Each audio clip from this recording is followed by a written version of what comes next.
তুমি কার জুতা পরেছ? আপু বকা দিবে না?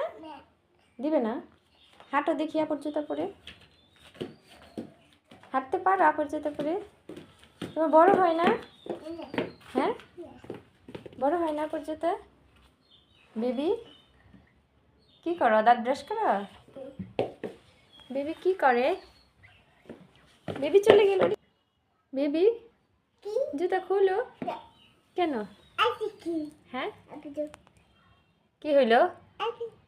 এইদিকে তাকাই না, আমি আমি তোমার সাথে কথা বলবো না। এদিকে তাকাও। তাহলে তাকাও। কার জুতা পরছো? হ্যাঁ, আবু জুতা পরছো? সুন্দর হয়েছে, মাশাআল্লাহ। মাশাআল্লাহ বলো। আপুকে দেখাবা? চলো দেখাই। চলো। কেন?